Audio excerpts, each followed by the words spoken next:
Thank you, Dan, and let me express on behalf of all the speakers my gratitude, our gratitude to the Principal of Kings, to the Dean of Kings, to Archbishop Rowan for his invitation, and to all of you for being here today.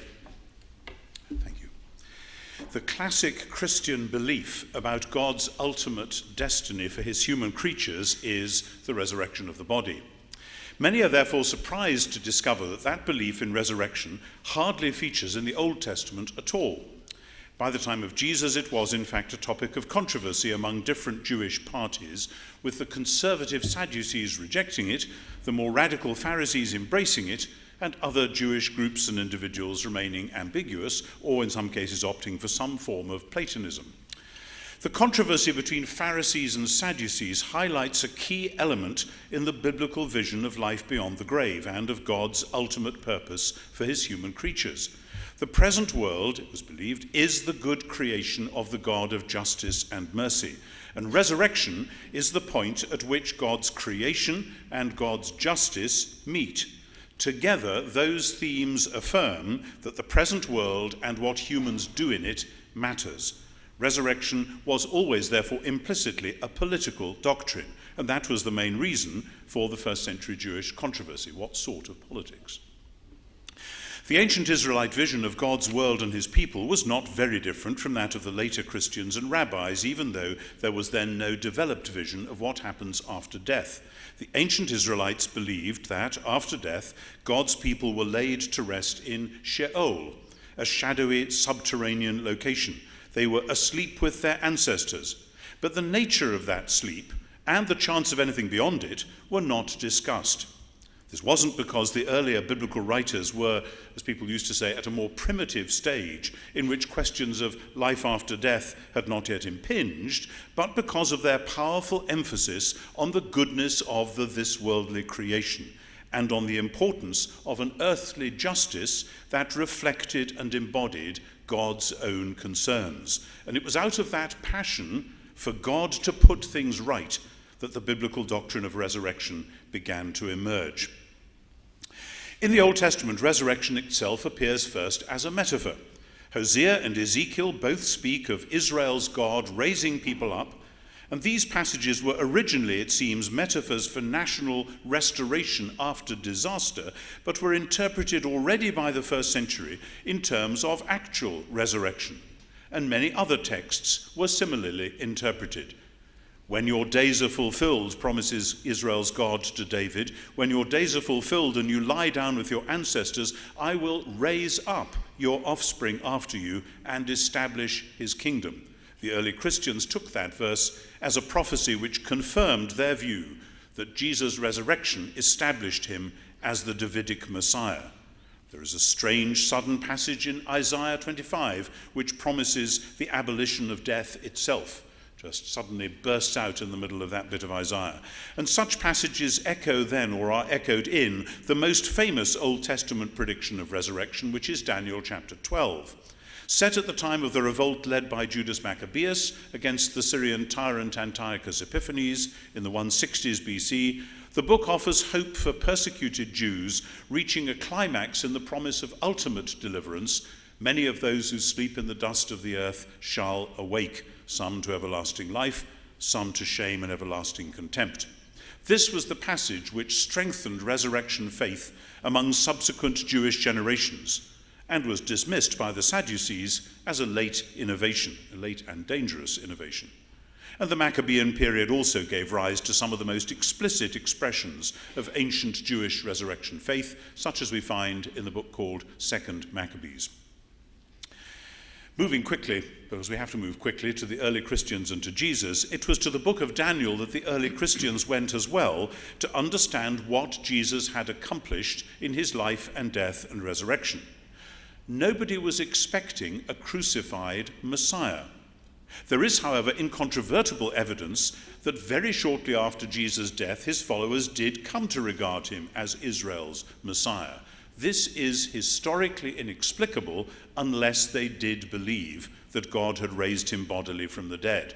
It isn't my present task to argue that this was true, though of course I think it was. Dan has already referred to one of the books in which I've made that case. My task is to show the remarkable way in which this belief coloured and shaped the New Testament's vision of life beyond the grave and of God's ultimate destiny for his human creatures. The first Christians put together their knowledge of Jesus with their fresh understanding of the Old Testament scriptures to claim not just that in Jesus there was a new ethic or spirituality, nor even that in Jesus there was a new and definite hope for some sort of life after death.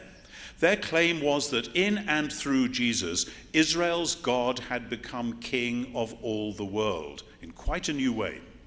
With Jesus' resurrection, the early Christians believed that the world was, as it were, under new management, a new sort of management.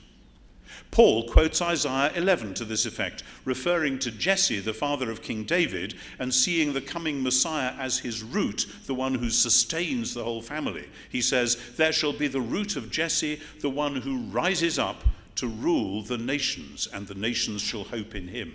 For Paul, rising and ruling go together. Early Christianity, in fact, was not nearly as interested in life after death as the modern world has been.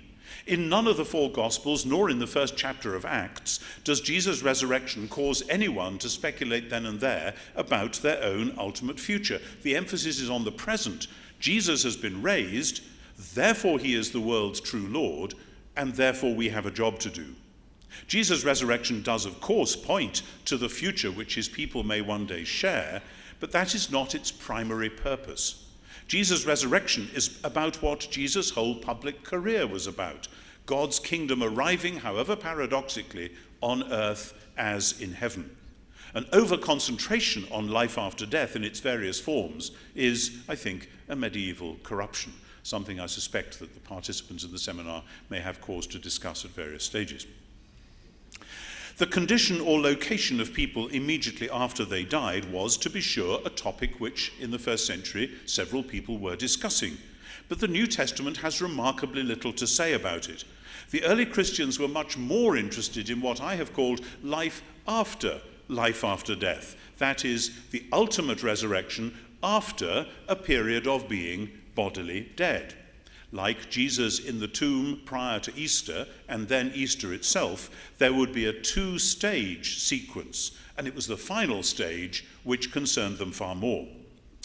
Interestingly, again, Jesus himself, it seems, had very little to say on all this, another indication that the question of life after death was not in itself the central purpose of his aim and mission.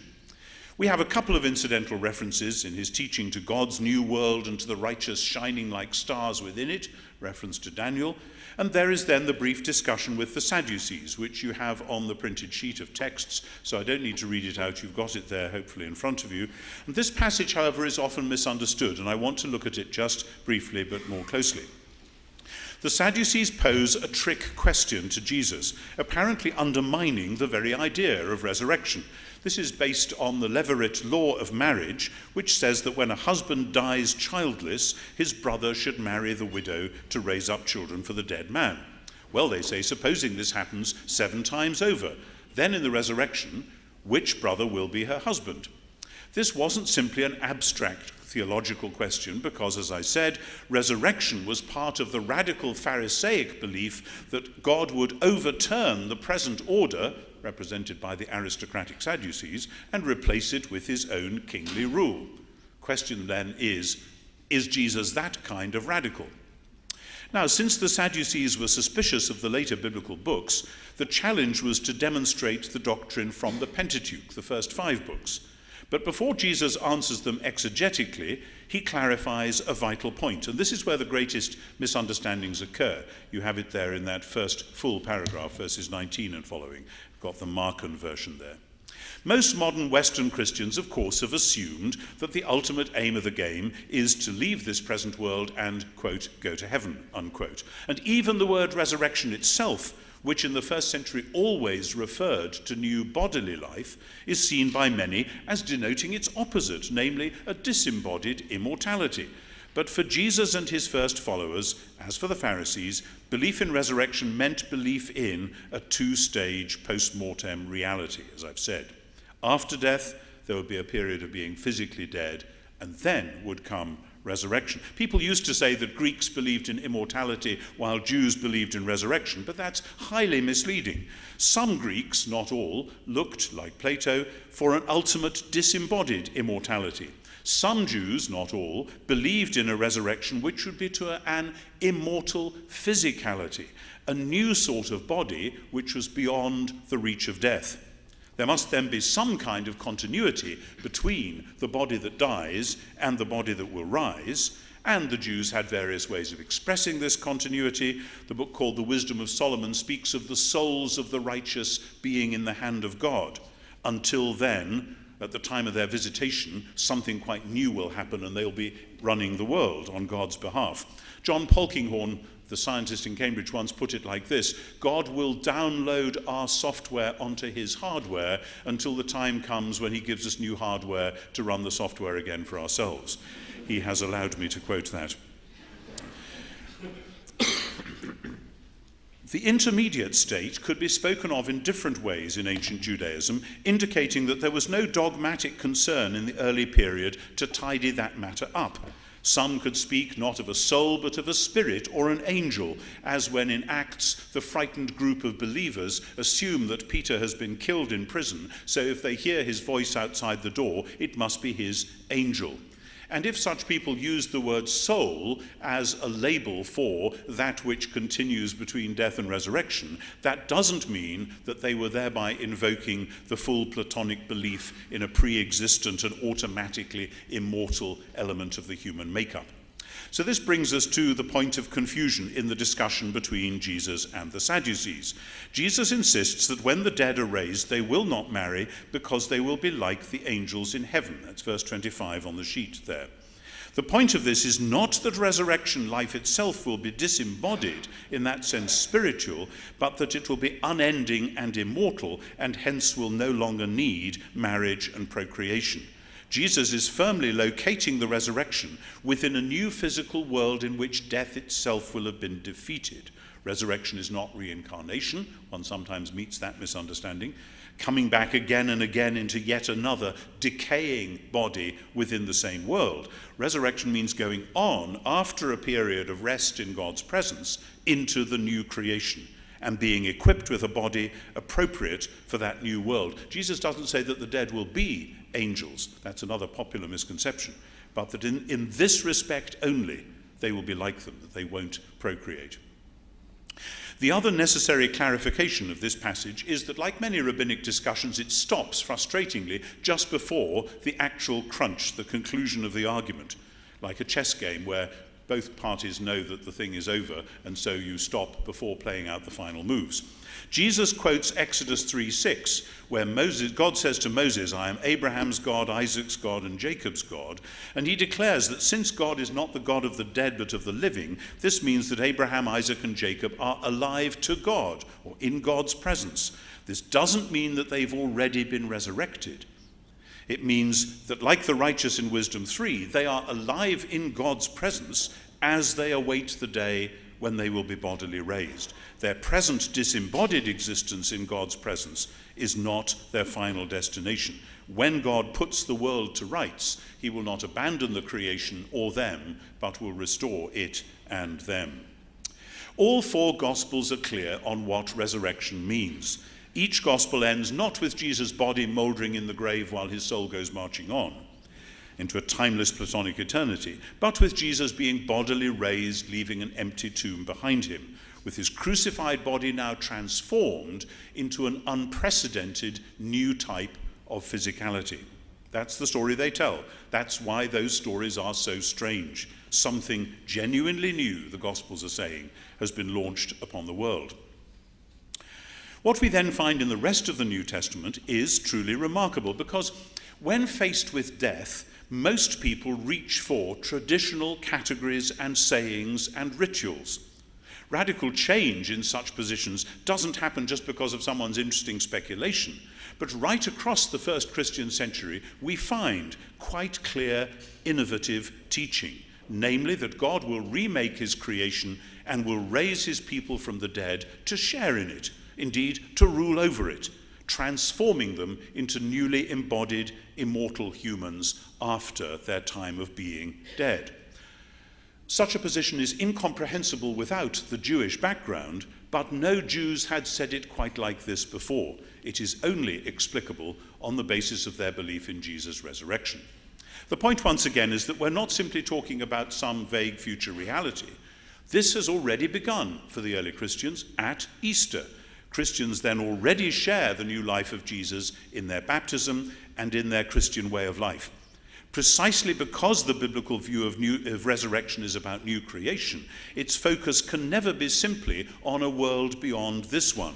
The early Christian vision wasn't then just about life after death. If God is putting the world to rights once and for all, and if this has begun with Jesus himself, the central Christian task isn't simply to prepare for life after death, but to work for that loving, restorative justice in the present world. And the New Testament hope then is founded on two things: the ancient biblical vision of creation and God's will to put it right, and the surprising realization and hence redefinition of that hope in Jesus himself. Please note, at this point, it's relevant to the whole discussion, all our language about the future is a set of signposts pointing into a fog. That doesn't mean there isn't a reality to which those signposts are pointing, only that they are simply signs and symbols, and we shouldn't mistake them for realistic photographs of what we'll find when we get there. Now, out of dozens of possible passages, I've highlighted three which you got on the sheet: a bit of 1 Corinthians, then a bit of Romans, and then the end of Revelation. The first passage is from 1 Corinthians 15.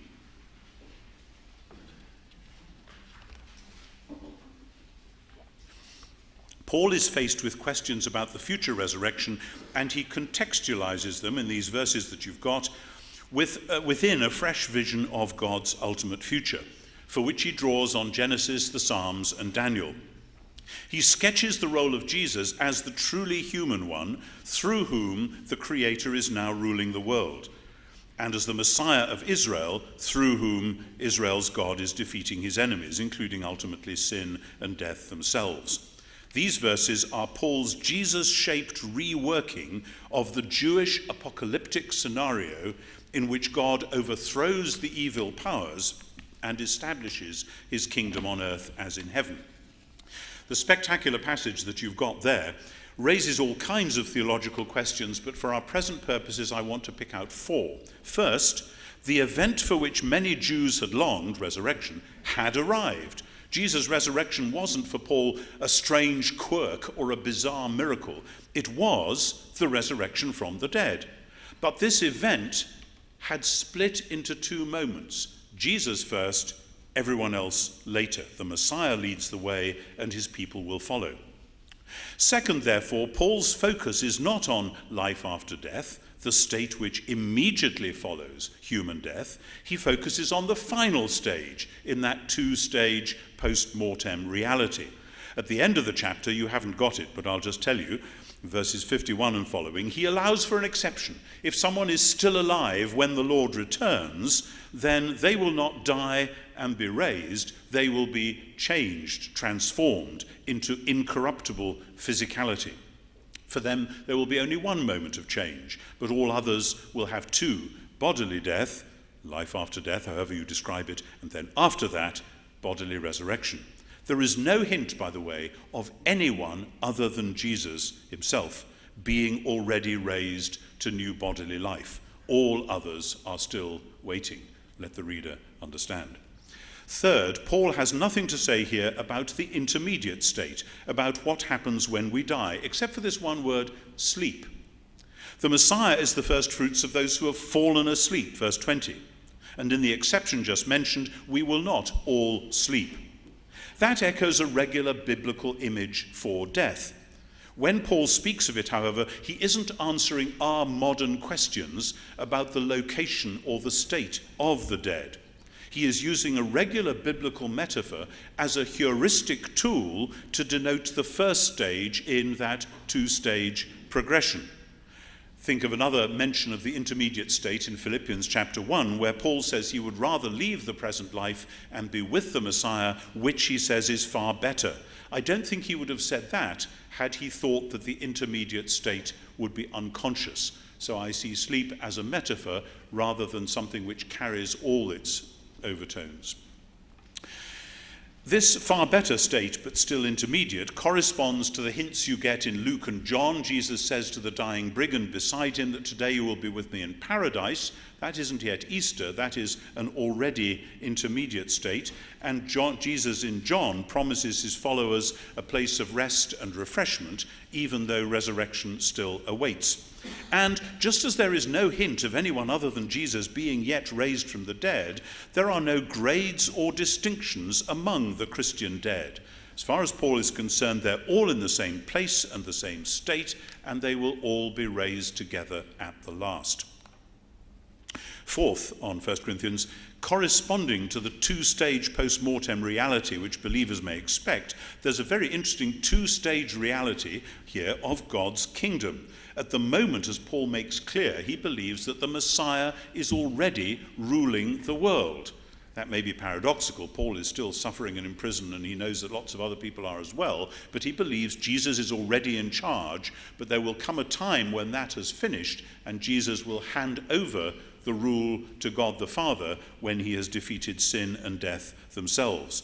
God will be all in all, that glorious climax at the end of verse 28, and as the prophet said, that is the moment when the earth shall be full of the knowledge of the glory of the Lord, as the waters cover the sea.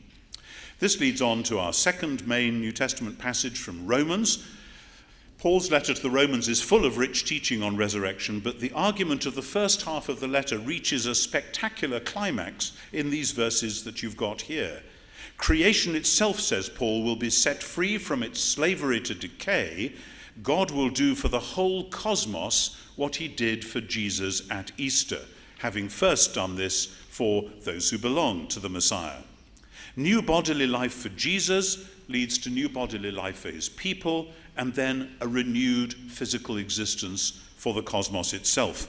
And Christians are at the moment, he says, caught between the one and the other, already belonging to the Messiah and, in some sense, sharing his resurrection life, but still sharing too the groaning of all creation. Verses 21, then 22 over the page there. Where are we? Yes, the whole creation is groaning. 23, and we too are groaning within ourselves. So that's a kind of a cosmic intermediate state in which Paul says Christians currently share. For Paul, the final vision of resurrection is not centered on the state of bliss we are promised, but on the vocation of the truly human people to be kings and priests, in the language of Revelation, ruling the created order on God's behalf and summing up the worship of all creation. This is probably what he means by the glory which all humans will share, redeemed humans will share. This glory is not simply the promise of a spectacular, perhaps illuminated existence, but more specifically the promise, as in Romans 5, of dominion or sovereignty over the world, echoing Genesis 1 and so on. To put it the other way round, Paul says creation has been longing for the wise stewardship of obedient humanity. It was subjected to futility because God had purposed that it would only come into its proper fulfillment when the humans who were supposed to be looking after it were themselves redeemed. And in the resurrection, that will at last be granted. For Paul, this is the ultimate solution, both to human sin and death and to chaos within creation. Our third and last passage is the last great scene in the Bible, Revelation 21 and 22.